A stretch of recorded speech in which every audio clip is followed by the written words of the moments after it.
Part of being a Christian means that we need to be growing daily in our walk with God and also becoming righteous in God's eyes.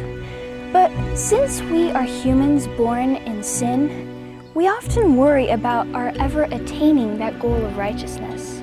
But we don't have to worry about that because God tells us in several places in the Bible how to become righteous. For example, there's Proverbs that is constantly talking about righteousness and wisdom, how to be wise, what a wise person would do, etc. But then there's also Ephesians 6, which tells us that in order to become righteous, we must put on the whole armor of God, that we may be able to withstand in the evil day, and having done all, to stand. And it also tells us what the armor is.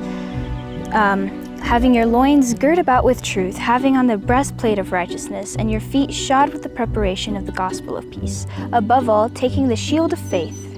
But why do we want to become righteous? Well, first of all, because we're followers of Jesus, we want to be constantly working towards being more like Him.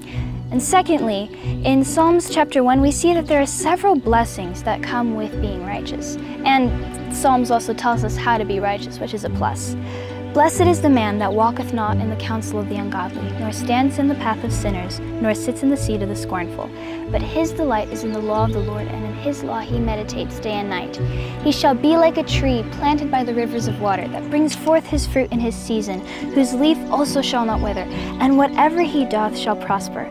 The ungodly are not so, but are like the chaff which the wind driveth away. Therefore the ungodly shall not stand in the judgment, nor sinners in the congregation of the righteous. For the Lord knoweth the way of the righteous, but the way of the ungodly shall perish.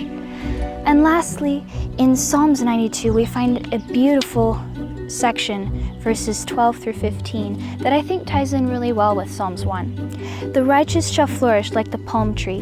He shall grow like a cedar in Lebanon. Those that be planted in the house of the Lord shall flourish in the courts of our God.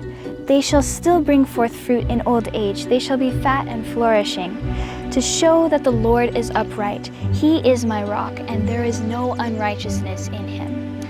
I'm Audrey, and thank you for joining me today at Here I Am, Send Me, and I hope you have a great day. God bless. Bye.